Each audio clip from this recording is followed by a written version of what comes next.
Okay, so welcome to Lightning Talk. Lightning Talk usually is the most exciting part of the conference because you don't know what you're expecting. Yay! Woo! Yeah, I feel like it's a stand-up comedy. People just like, ooh, So we have. Let me explain the rule first. So what is a lightning talk? For some of you who is go to your first lightning talk, is that all of these talks that have been signed up downstairs this morning, that every speaker got 5 minutes to talk about a topic. So our first speaker here. So before that, I would So the rule is when I have a timer, so when it's time for them to stop, we have to do this. You do this? Yes. So this is a signal for the speaker that they have to finish the sentence. Once they finish the sentence, we'll just give them a big round of applause and thank them for their lightning talk, okay? So, welcome to the lightning talk. Wow, the room is full. Okay, so without further ado, let's welcome our first speaker here to talk about don't mock what you don't. You can see it anyway. So here you go.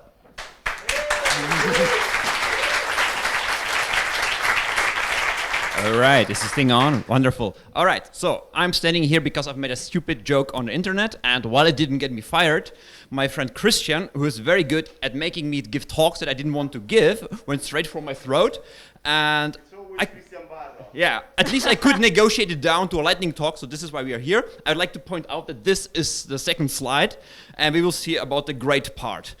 So none of this, of course, has anything to do with manners, but it's a mantra from the London School of Test-Driven Development, and it's about dealing with third-party dependencies in tests, which I understand many people struggle with. So I will give you a quick introduction why you should mock APIs that you do not control, and what you should do instead.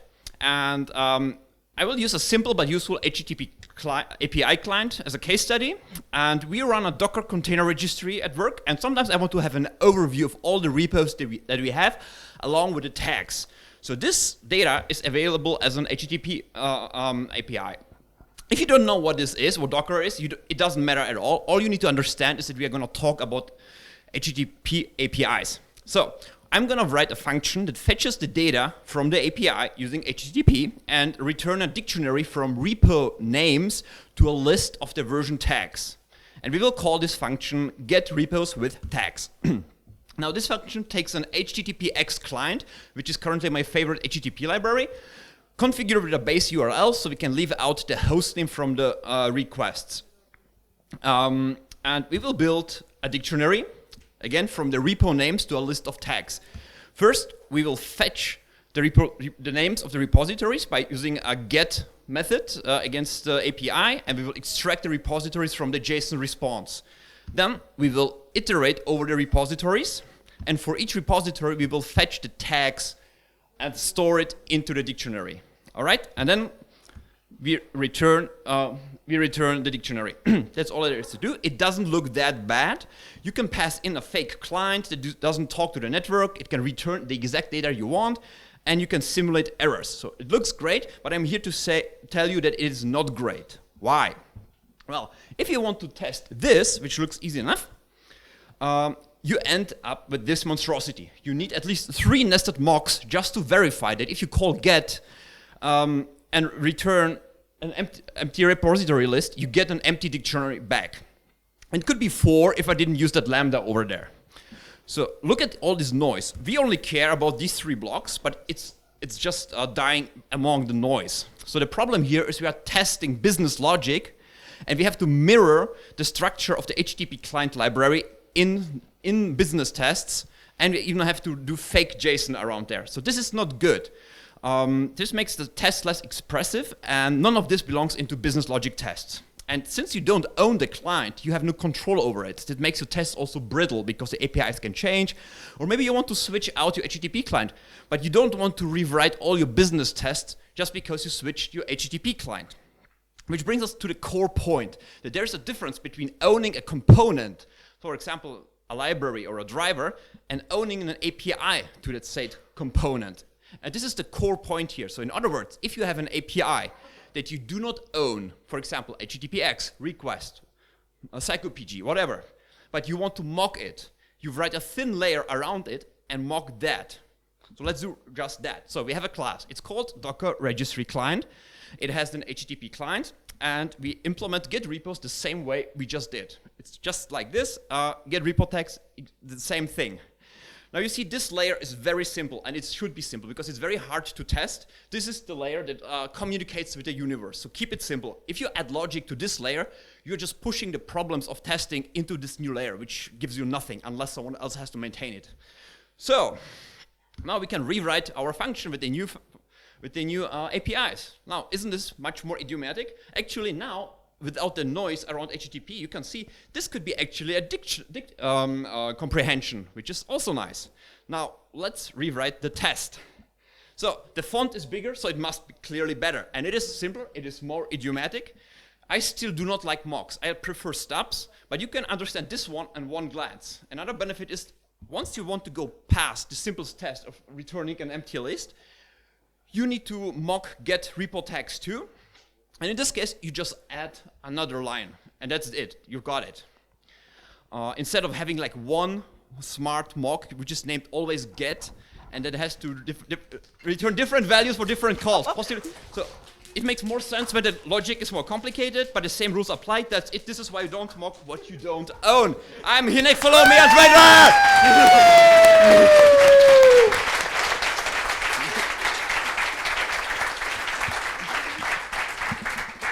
Thank you so much. So our next speaker, actually, if you don't know your time, please, I will try to remind you. The next one is Justin, and then after that would be an Italian talk, I believe. I can't pronounce it, sorry.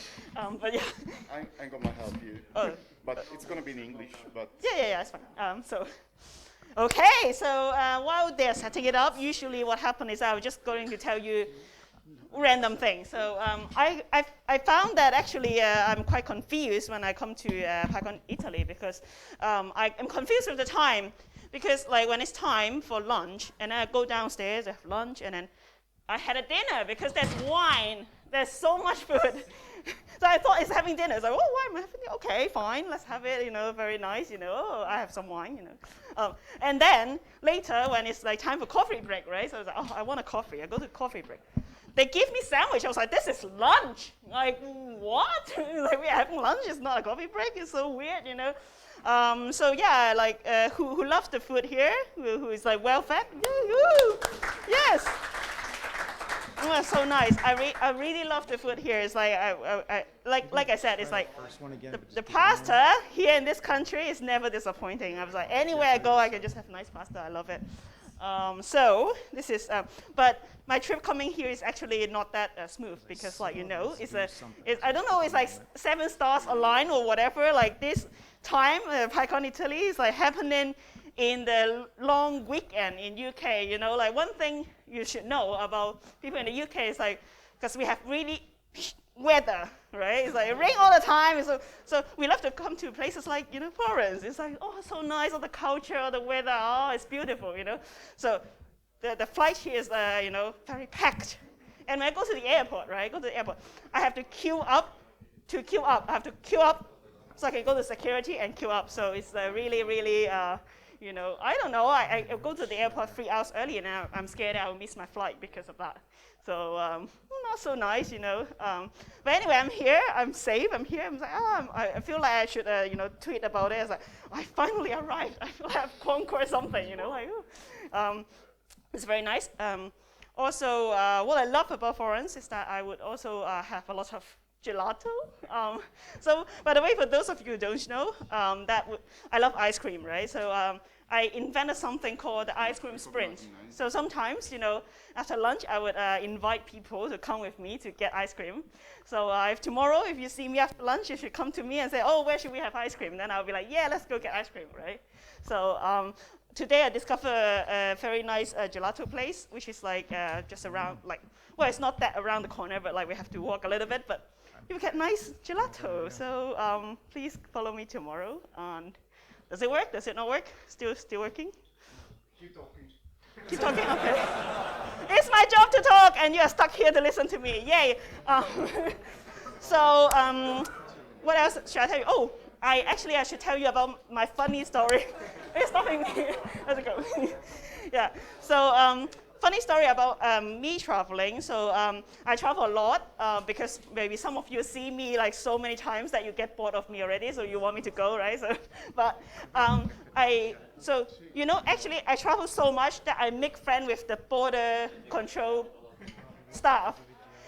Last time when I go back to the UK, right, like, because the funny thing about that is like, I'm not a British citizen yet, but I live in London, in the UK. So last time I go back home, I go to the border control, right? I go to border control, and then like, the guy remembers me. The border control guy remembers me, and then he was like, "Oh, you again?" It's like, "Yes, it's me again." he was like, "What do you do for work?" I was like, "Oh, I'm a Python developer, and I do Python things." And then he was like, sure. "Oh, I know Python. I try to learn a little bit of coding." I was like, "Really?"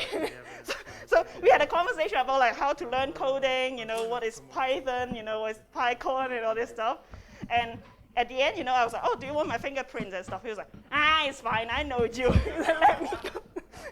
So I don't know. If you travel a lot, maybe you can skip, doing the checking and just go inside. So, what's happened now? Next. I have an idea. Okay. We have technical difficulties. So is it because of the Mac computer? Because Mac sometimes is weird. But anyway, this room is getting more and more crowded now. I feel like I'm in a concert or something. Like people are sitting. It's a festival. So, yeah. But anyway, so what's the best thing that you have seen today? Anyone? I think keynote. Do you like the keynote? Who liked the keynote today? Woo! Yes. And there will be more tomorrow. And then also. Is it working now? Oh, I'm running out of breath, actually. So during the coffee break, we have a lot of cookies, right? Who had the heart with the green heart there? Who had that cookie? Is it the green heart ones? No? I love that cookie. You should try tomorrow. Yeah. Yeah, that's really good. That's chocolate, actually. The green stuff is chocolate, so you should try it. So what else should I talk about? Oh my God, these people look at me. Come on.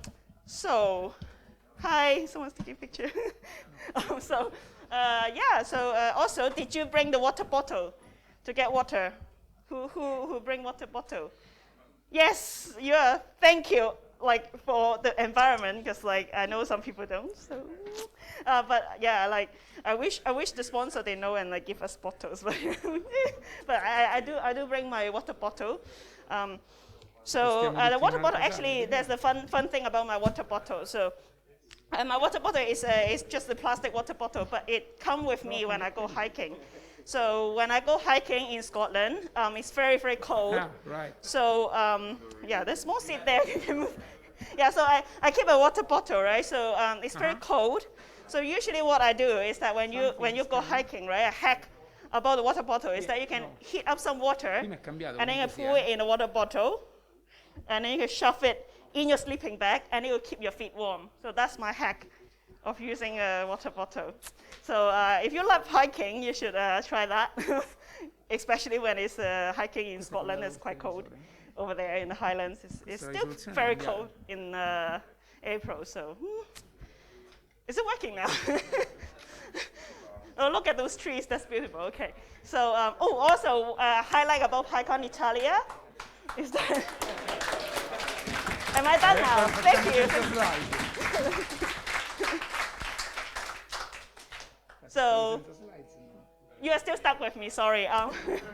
So who has been to the room in the garden? Who has been to the talk in the garden, in the marquee? Yeah, that's beautiful, isn't it? I don't know, there's a secret garden at the back, and I was like walking around, and then like, oh, what is that? And I go in, and there's some lemon there, and I was so tempted to steal the lemon from the tree. So, so don't steal the lemon there. Don't steal the lemon. It's not good. But it's so beautiful. I grow lemon at home, but they never get to that like beautiful shape. But you have to go and see the beautiful lemon at the back of the garden. It's really nice. Yes. For what? Gelato. Oh yeah, that's the I can show you tomorrow. Come to me. Uh, I don't know the name. You know, like I can't speak Italian, so yeah. But you have to follow me. Okay, so are we ready? No. We are the device now. Okay. So yes. Che ti porto questo. Oh, my name, I'm Chuck. Hello, by the way. I haven't introduced myself, sorry. Yeah, you see me a lot, so sorry about that. I'm also giving a talk tomorrow, by the way, promotion. Yeah, so while they're working very hard, how about we just set up one computer that works and everybody just Zoom call in? That's actually how we make it work in PyData. So we have PyData London last week. So, no, actually a few days ago, we have PyData London. And then again, is it working? Oh! Okay.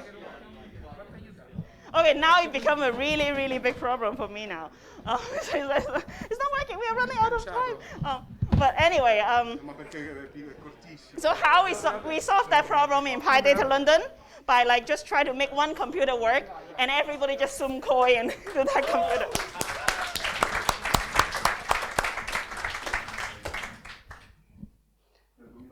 Oh. No! With I this? was about to No. start your time. Oh. Really? Okay. In 2022. Okay, go Okay. now. Okay, this is also in Italian, so everything is useless, I suppose. But I didn't expect to do it in English, so sorry for my English, guys. So I will be quite fast. So you know what is a product? The definition of product. So, no, it's not working. Okay. So the definition of product is like everything we do to produce some values for a final user, and of that, don't worry, it's not important. And to gain value for who invest money in this. So this is a product. So what is product thinking? So product thinking is like all the process and methodologies to extract values and grant values for the users, okay? And everything that is an outcome is more important of the output. So we care about what we produce as an outcome, and the output that we use for this outcome is not that important. So, what is product management? Product management is all the activities we do to manage a product and to grant a value for the final user and for the stakeholder. So Marty Kagan says that the job of a product manager is to discover a product that is valuable for the users and for the business, usable and feasible. So I consider like everything is a product for real, because you never get to work just to produce code, you know? You always go to work to produce some value for something. You really care about the outcome and not the output. So we should use product thinking for everything we do, for all the projects we are bringing on. So we should care more about outcomes than output.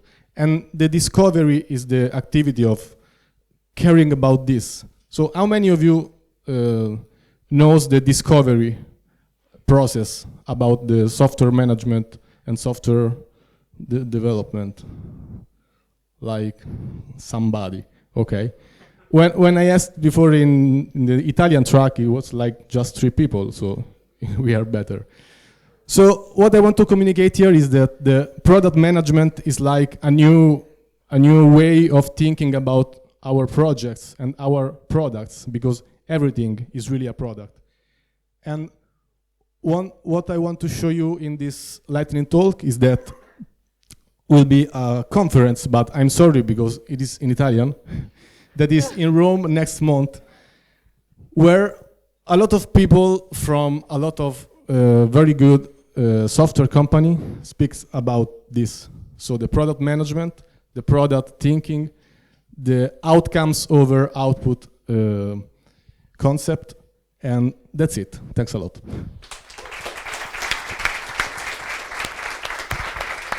Okay, thank you so much. So next, we'll loop back to Justin. No. You know why? Because I'm the next, so I don't switch the lap. Okay, you will be next. Justin will be next. Okay. So, again, Okay. this was for Italian audience, but again, I mean, I will just read this because actually this is a talk reduced to lightning talk. So, this is the journey of a user story. So for us, it's important to talk about this. Let's start about what is a user story. Probably most of you already know this, so you are familiar with this template, who, what, why. So as an actor, I want to do something, to use a feature, to get some outcome from that, right? But anyway, we think that actually the user story is as useful as its own journey. If the journey is not useful, then the user story probably it's not. And so what is the journey of a user story? Well, first, a user story starts in a conversation. So it is born during a conversation. And then, eventually, it is selected for being delivered. And then, before getting in the delivery phase, it needs to be enriched. And then, eventually, it will be actually executed. And then, step number 5, it is delivered to someone that was asking for that. And just at the end, it will be eventually approved, right? And then the journey is over. So we care about this because, as we like to say, in our 20-tab way, we tend to put the needs of the users at the center as our focus. And the technicalities are just a mean to that end. And besides, we love to approach things in an agile way. And so one of the Agile Manifesto's values is that collaboration with your customer is more important than the negotiation of contracts. So we think that having a user story map describing, and so storytelling, if you want, the needs that a user needs to solve is a much better way than get all the technical requirements at the beginning and then just implement those without any feedback from real users.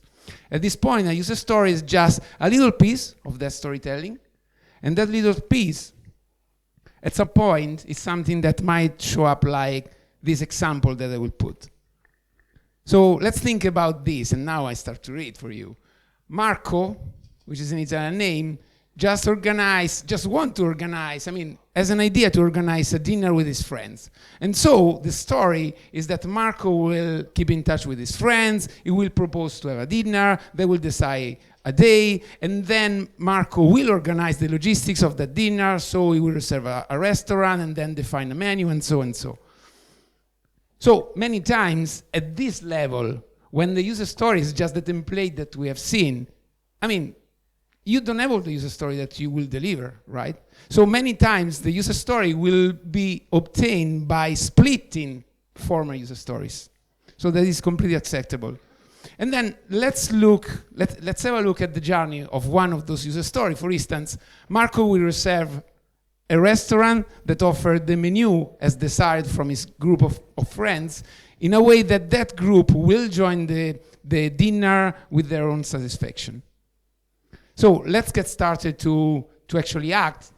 That user story is selected because eventually that group of people wanted to join that dinner. Otherwise, there was no point to contacting restaurant and so on, right? So at this point, Marco will refine the user story.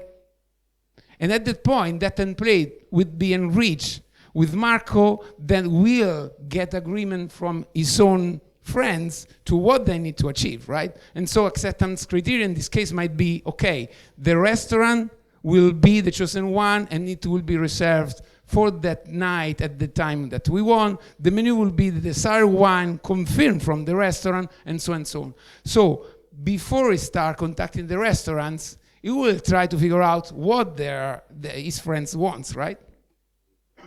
Then he will start to deliver. He will start the execution, actually. And so before starting, and this is also important, he will prepare a to-do list of tasks that he needs to achieve to actually accomplish for what he promised to his friends. And then he do all those tasks, and eventually something more that he was, understanding at the beginning that was something needed. And his friends will be very happy when it's done, because they were in agreement before with the acceptance criteria. So at this point, they will just go on with their story, and they will have their dinner happily. So basically, that's it. That's the journey of the user story. We think that the journey is more important than the story itself.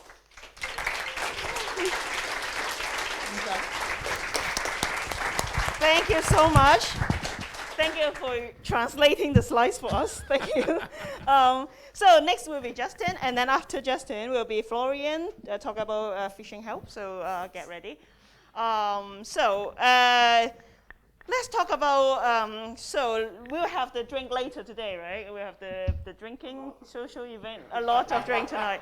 So who prefer, well, of course here, like you drink wine probably, but who prefer red wine over white wine? Red wine?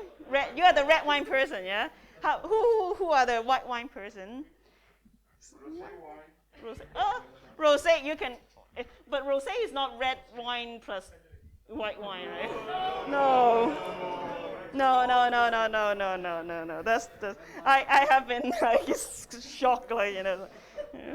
I mean, like I'm not a very good wine drinker. I can't distinguish, but I can distinguish red wine, white wine, but I can't distinguish like a 10 pounds wine versus a 100-pound wine. I can't tell the difference. You can just buy me a supermarket wine and tell me it's very expensive. I will trust you.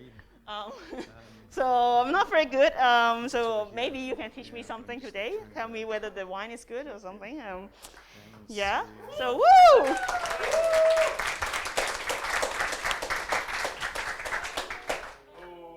Oh no! Don't touch anything. Okay, let's start. We're going to see how this goes.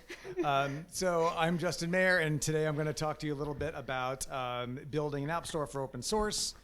I don't have my notes that would normally appear here, so this is going to be really interesting. So we have lots of tools at our disposal right now, which is fantastic. We have all kinds of tools that didn't exist before. We have great tools for monitoring uptime, for emailing newsletters, for testing APIs.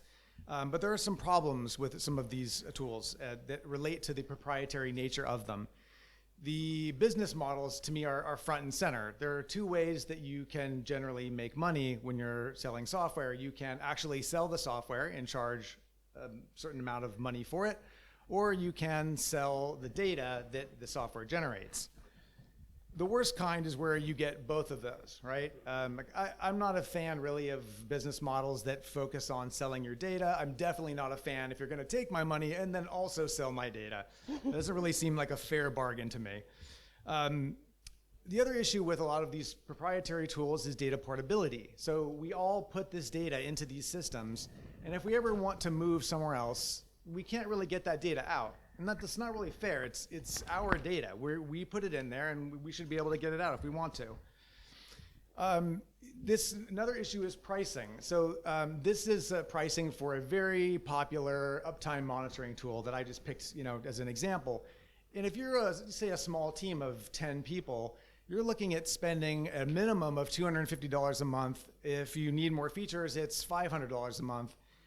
As you add more people, this is going to add up really fast, and it's the per user pricing that is causing this to really balloon into a big number really, really fast.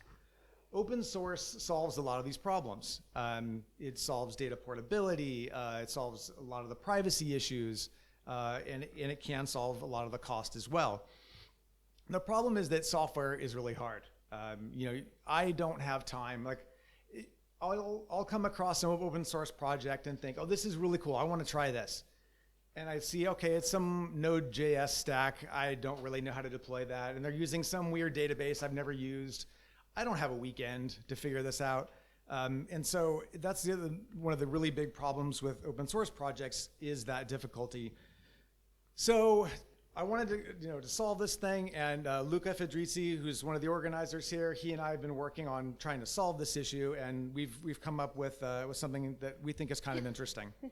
Now, normally this is where I was going to do a demonstration. I really kind of wonder with the finickiness, and I don't even have a mouse cursor, so I'm just going to have to talk you through it, I suppose.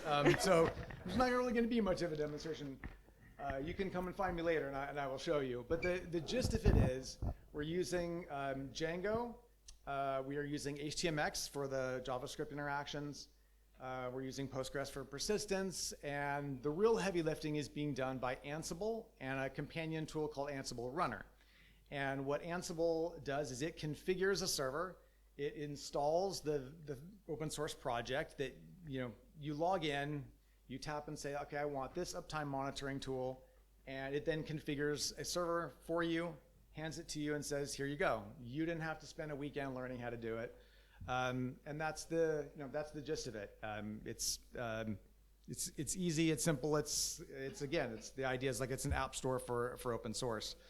Yeah, like I said, these are the tools we use. We use Docker Compose to orchestrate the containers, both for ourselves, in terms of operating the service, and also for users who are getting these services installed for them. We are trying to dog food and use Fortressa to build Fortressa. So again, I would really like to have shown you how it works, but given the technical difficulties, please come and find me and I can show you. If you want to know when we have something to share in a more direct way, it'll be in private beta, so you can go to this Fortressa.com and tap on the early access button, and yeah, we'll let you know when there's something for you to try. So thanks for listening, and yeah, I look forward to your ideas and comments and feedback. If you can come and find me, I'd love to hear it. Thanks. Awesome. Awesome. So Florian's there already. Yay. So let's hope it works. Let's pray that it works. So okay, so how many of you love pizza? I know it's a very sensitive question here. Even though you don't like it, it's like, I would say that my personal experience is that before the pandemic, I had a very, very bad illness that is called pizza phobia. So I made it up myself because I have been to so many meetups, and the food in UK is not amazing. So the chance that you will have really bad pizza at a meetup is very high. So throughout my years of going to meetup in London, I ate too many bad pizza. So I developed this illness called pizza phobia. So it was really like a bad time because I have been to Napoli. So Napoli is a home of pizza, right? You should really have pizza there. But I didn't have pizza because I really can't overcome my pizza phobia at the time. So I really missed out. But thankfully, over the time of the pandemic, and are you ready, Florian? Yes. Okay, I'll tell you later. So let's welcome Florian.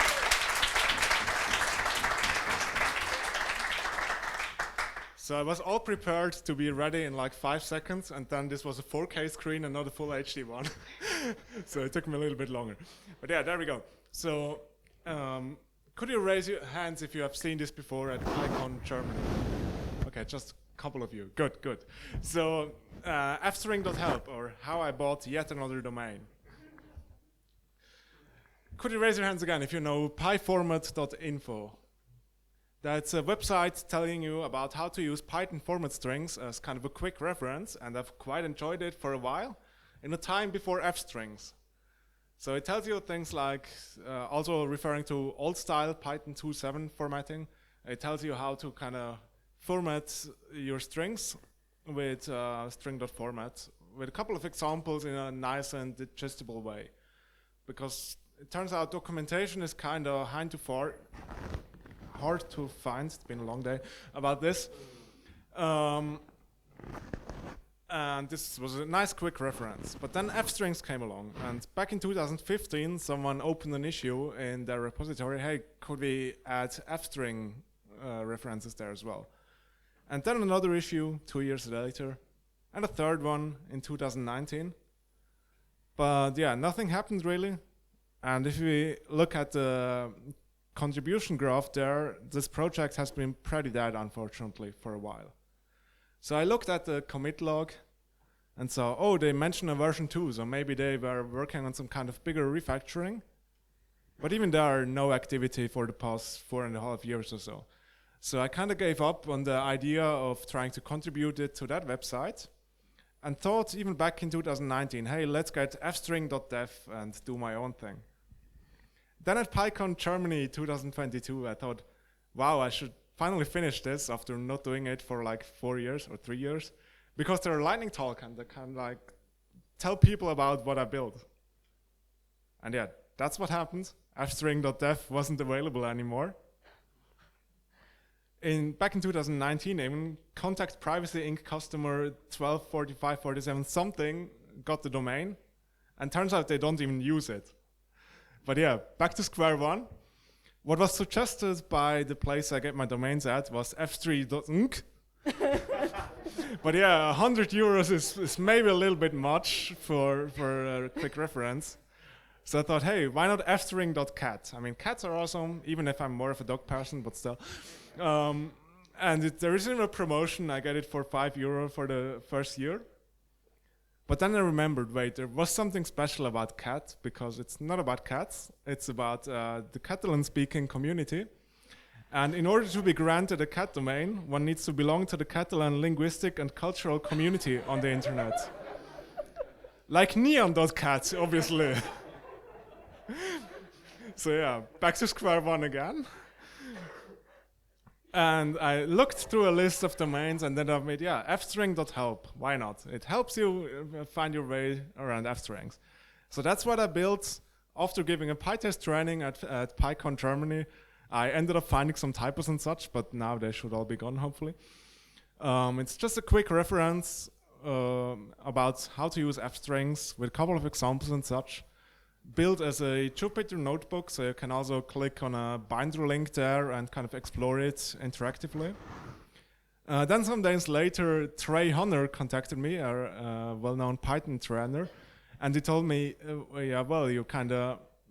he kind of told me the same I was experiencing with the domain. He had this idea in the back of his mind for quite a while to get a short domain for fstring help, and now I did so. So I teamed up with him.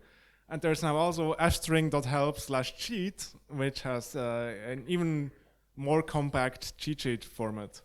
So yeah, fstring.help, go check it out if you're confused about how fstring work. And there's also some cool features fstring have you might or might not know about already. You can reach me, or you can find the project on GitHub, the compiler fstring.help.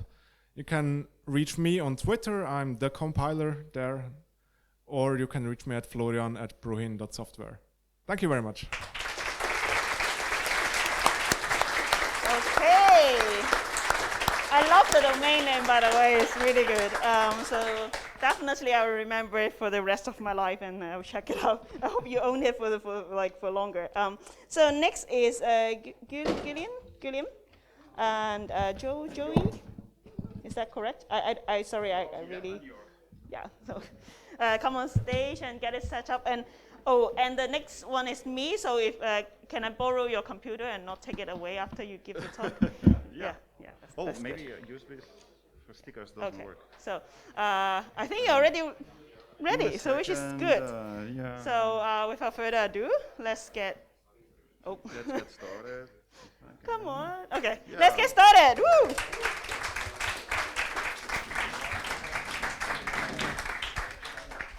Okay, hi, I'm Jan. He's Jorg. We work for BCG Gamma. Who knows what Boston Consulting Group is?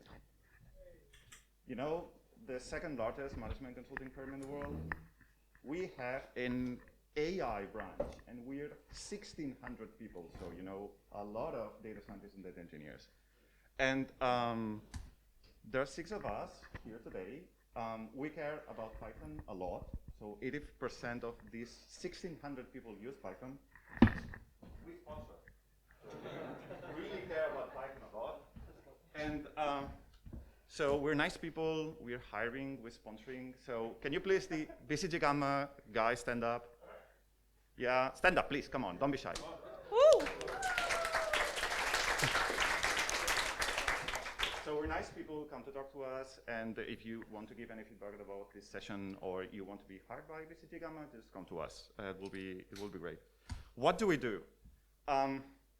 We execute very ambitious projects. So the CEO, the CTO, these high-income guys, they're directly involved, and we tend to execute these projects very ambitious in an absurd time frame, like 12 weeks. Okay, this is why we get our paychecks. And this kind of project we do? If you have a company and you have cell phone lines for your company, and you get a call like, do you want a discount if you add, I don't know, 10 extra lines? Maybe it's one of our AI engines that suggested that offer and allowed the contact center guy to make that conversation. This is the kind of things that we do.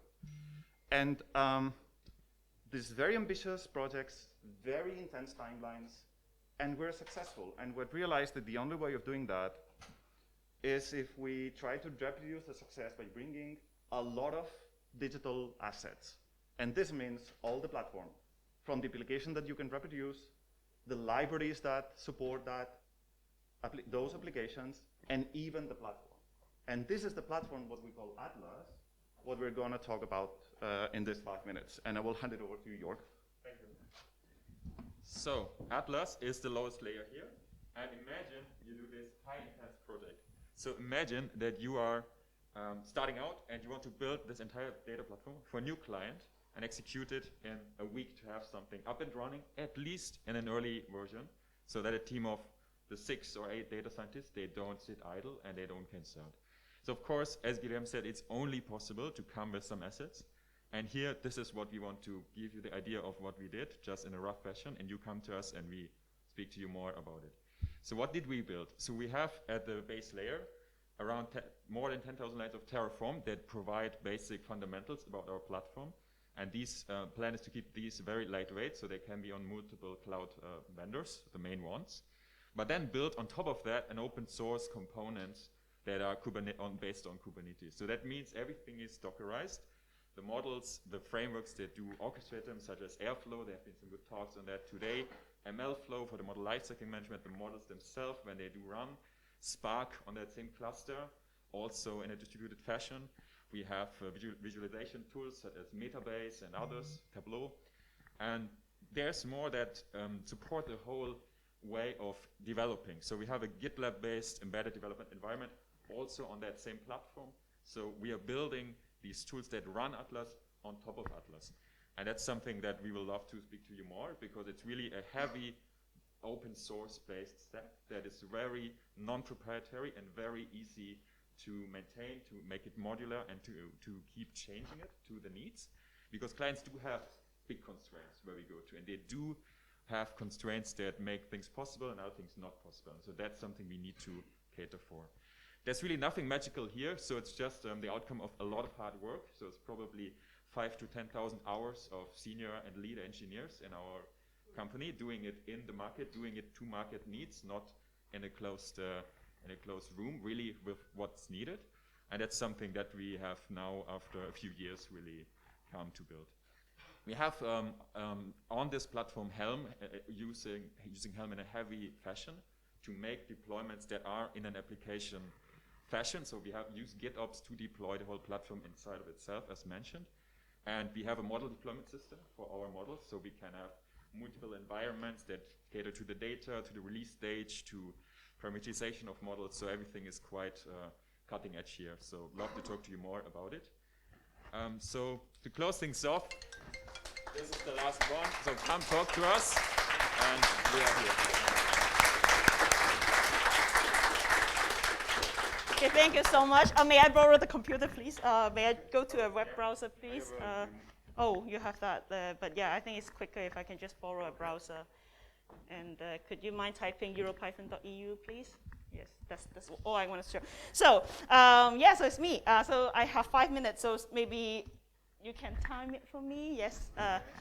So this is EuroPython. So I'm gonna want to ask, like, the EuroPython team. Do you mind coming on stage with me? Because this talk is talk about meet Europe. You don't want to. You don't want to. Yeah. Okay. So, so what I'm going to do is that I was going to imagine that the three of us now is in EuroPython. So you're going to have a feeling that like what EuroPython is like, right? So, so imagine that we are now in EuroPython. So, so let's have we follow the Pac-Man rule. So we have an opening here. So and then we're going to talk about. So, Alex, did you see the keynote today? Do you like it? Yeah, I loved it. So it's the Dr. Patrick, talk about the Webb telescope, right? So it's very nice. Yeah, of course. So I would like to tell something different, if that's okay, because actually we just sure. did a scheduling sprint. So we were going to release the schedule soon as Patrick may have some time, but we have it in the system, so it's going to be in the website soon. Yeah. That's pretty awesome, and we have great keynotes from Slack, from astronomers with the very release from the new telescope, which was just released. Yeah. Few more. Okay, so let me talk to Arthur. So what are we going to drink at the pub tonight? Tonight, I don't know, but in Dublin, well, definitely. We are in Dublin. We are in Dublin. We are in Dublin. Okay. We are in EuroPython now. Yes, definitely Guinness. Yeah, Guinness.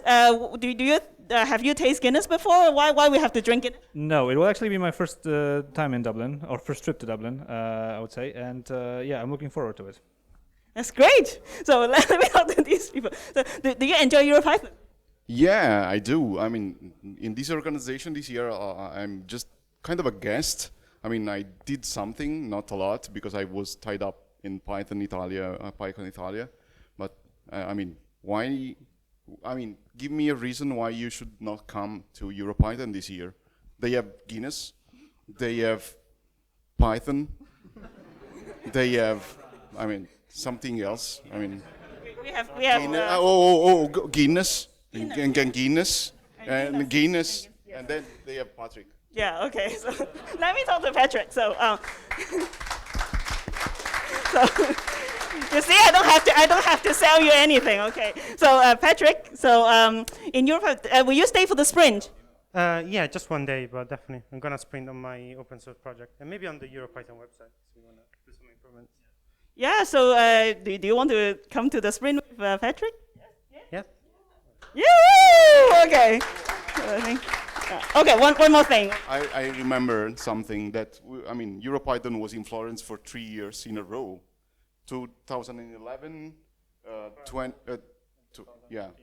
11, 12, and 13. So, I mean, It's basically a talent thing, right? yeah, exactly. Yeah. Unless they don't have good food. I'm sorry.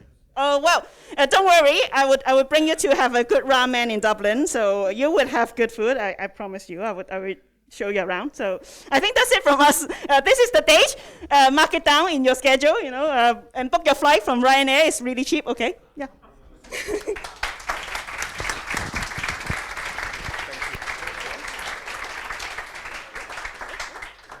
Okay. Next one is another Florian.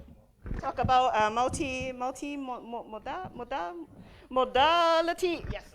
Modality. Yeah. Setting it up. So I'm going to, so I think it should be fine.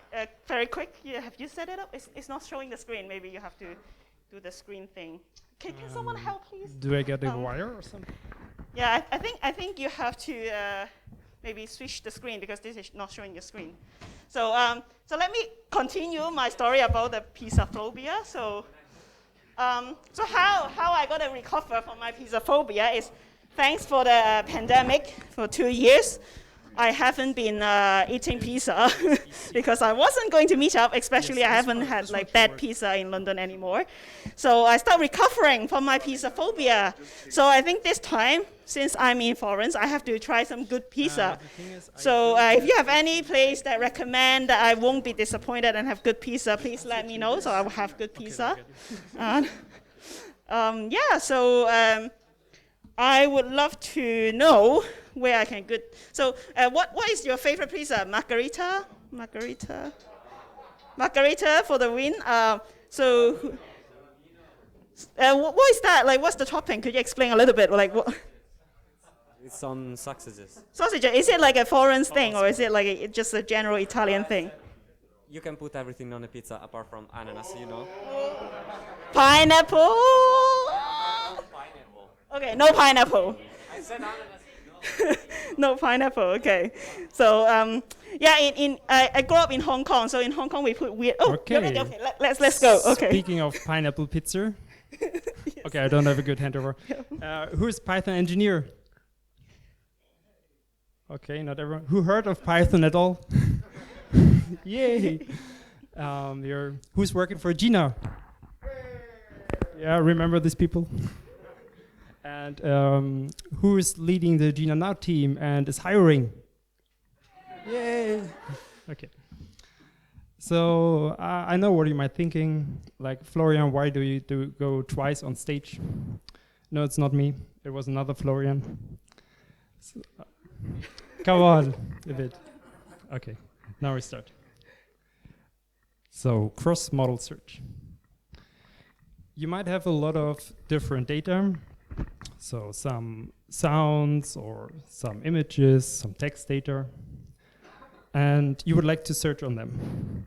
So what you can do is to embed them into a neural network to create a latent representation. And in this case, a vector of 2 dimensions. And let's go with an example of images. So you have these cats here, and you have to send all of them through the neural network. And what you get for each of these images is 1 latent representation, so 1 vector for each cat. And just because our brain works best with like 2 or 3 dimensions, let's assume we embed it into a 2-dimensional space. So then the output of the neural network, like we have 2 variables, and we can map on this diagram here. Like the first number represents the x-axis and the second one the y-axis. And what we do then, so that's our indexing process is finished. And what we do then is we come with a new cat the index has never seen before. And then we do a nearest neighbor search. And we retrieve the ones which are closest and within some radius. And these are our results. So this is like single modality search. You just have image and you also search on images. This can be also extended where you have, bless you, where you have like a network for image and also a network for text. And then this is trained with image and text pairs. It's a bit more complicated, but what you do at the end is you do inference for both. So you get these both latent representation and then do basically the same, but this time you write a text query and can search in images, but the very same way. Okay, that's the template. And now let's run a query. Anyone would like to run a query on an art data set? 8,000 images? You. Yes.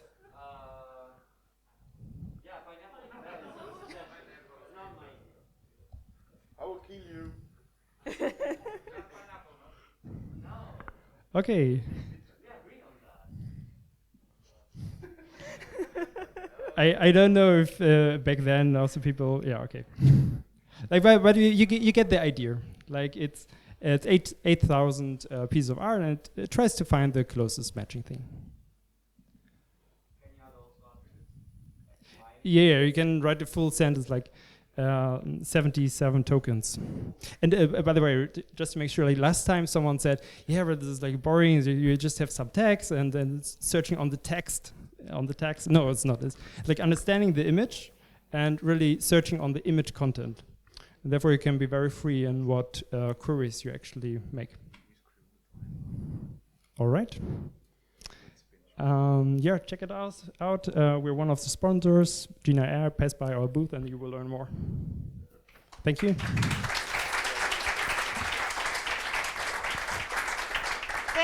Thank you. Thanks a lot. So we don't have much more lightning talk, so we'll just go through all of them. Okay, so this is the second Florian is done. So next one is Johannes. Yes, sorry, I'm like butchering everybody's name. So yeah, like no pineapple on pizzas. I learned something today. Oh, I remember a story that's like somehow related to food, but it's not like about pizza. So I went to PyCon US this year. It's in Salt Lake City. So so the last day of before I come back home, so we had a dinner together with some of the friends that I met in PyCon US. One of them is the organizer of PyCon Japan. So Japanese, very nice guy. And then with all the other people as well. There's like also other people from US, from other places. So we all go to a sushi place. So it's sushi. So like I want to know like what our guests from Japan think about sushi in America, right? So and then he ordered something that he would never ever find in Japan, which is a sushi with cream cheese in it. The thing is called Romeo and Juliet, so I think the name is very attractive. That's why he ordered it. And it come out like in a heart shape or something, but there's cream cheese in it. So he tried, and he told us that it's sweet. And he's like, just think that it is not sushi. So that's like, I think that's like if you go to wherever and they put pineapple on the pizza, maybe you just think that this is not pizza, so it will be fine. So that's my tip of how you can eat pineapple on pizza. Just think that it's not pizza, so that would be fine. Is that? Oh no. Oh yay! Woo! Okay. Hi, I'm Johannes, and in my day job I write a lot of Python code, and we all love it, of course. But one day I thought to myself, what if I could make this feel a little bit more like Haskell? Because that's a natural thing to do. Why? Yeah, that's a good question. So I thought, on the one hand you have Python, it is really easy to use, really nice, but also kind of slow. And then you have Haskell, which is very elegant, but also very practical. So I thought, let's combine the two and get something that is very slow and also practical. That seemed like a great idea to me. Yeah, I know. So I tried to come up with something like this. So I thought, what's the first thing that I want in my PyScale, I called it. I want currying. So essentially, suppose we have a function which takes 3 arguments. I want the ability to put in just one and get a new function which can get the remaining arguments and then spit out the result in the end. So I implemented this, called it curry, takes a function, then returns another function and remembers the first argument, and then you can put in the rest, and it looks like this. You take a function, pass it through, and then you can put in one argument first and the other ones, and then you get the result. Now, of course, I know what all of you are thinking. This is not really currying. This is just partial application. Haskell Curry invented something completely different. And you're right, but okay, smart guy, if you want to be so smart, then at least call it Schönfinkeling, because he was first to invent the concept, and give my man Moses some credit. But I mean, you do have a point, there is a difference. In partial application, you put in one value, and then you can put in the rest, whereas in currying, you put in one value into the function, then you get another function, which again takes exactly one value, so you put in another value, and then it keeps on going and going, and every function takes exactly one value. So okay, let's implement this instead, and that's what I did here, with a nice recursive implementation, of course.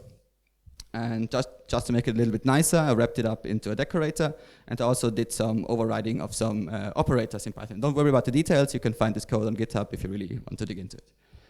And this is what you get at the end. Again, we have a function, we decorate it with this curry decorator, then we can still use it normally, but now we can use these funny pipes and pipe in values into our function. And to me, this feels a lot more like Haskell already, right? No ugly parentheses, this looks much nicer.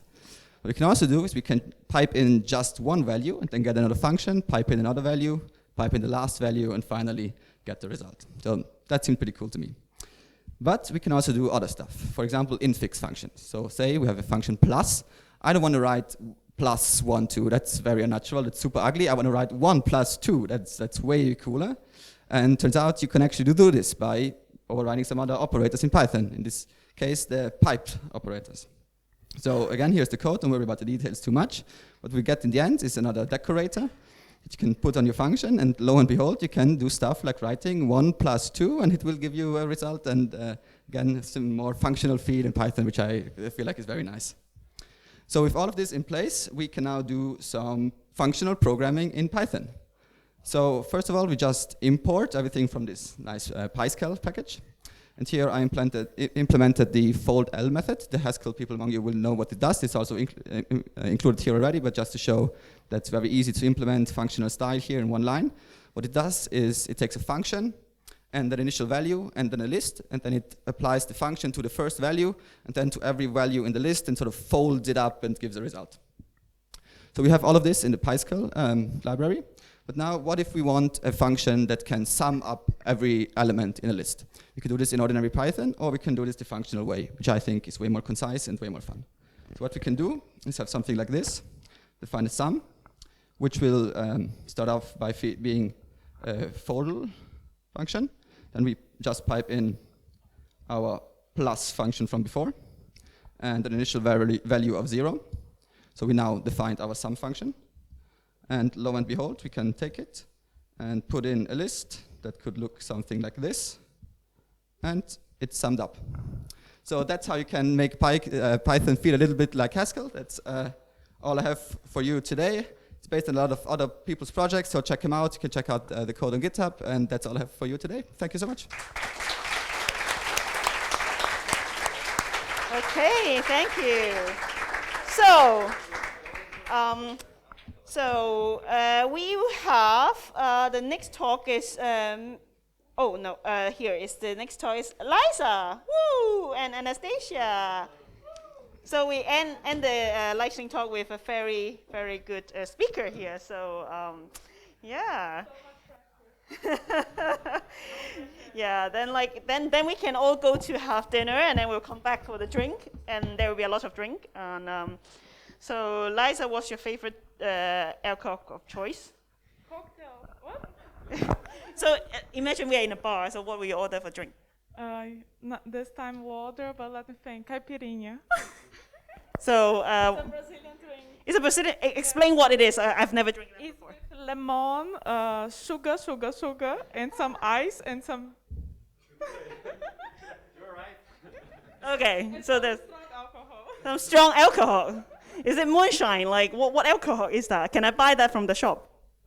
No. Oh, okay. You can show me after your talk. So yeah, let's give them a big round of applause.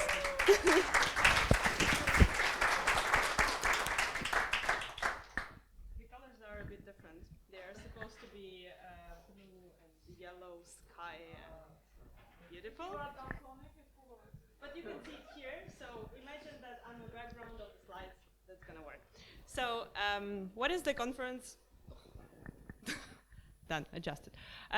What is the conference of your dreams? With the blue sky, and the yellow fields by the seaside, right? So it could look like this, with the open venue, with the beautiful outside clouds and the wind, and it's so fantastic and enjoyable, and you can also swim in the pool during the conference, before the conference, after the conference, basically any time.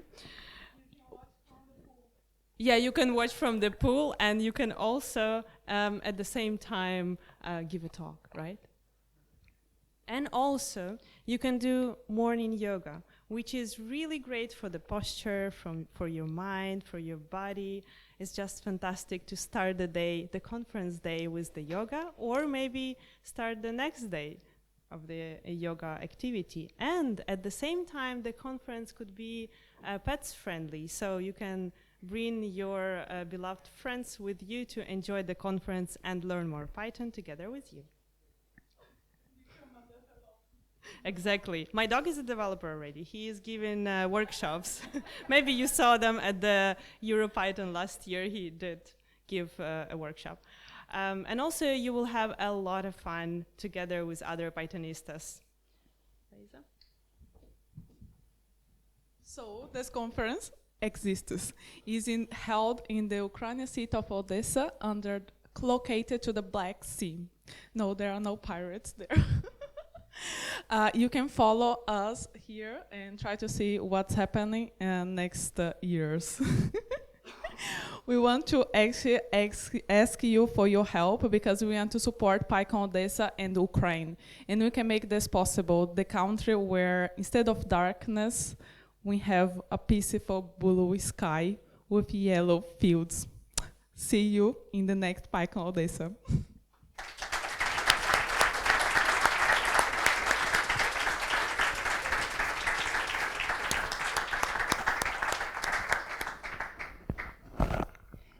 Thank you so much. And this wrap up our lightning talk today. Yeah, please enjoy your dinner. Amazing food here in Florence. And then we'll have social drink later today. So please come and socialize. So thank you so much. I'll see you around tomorrow and the day after tomorrow.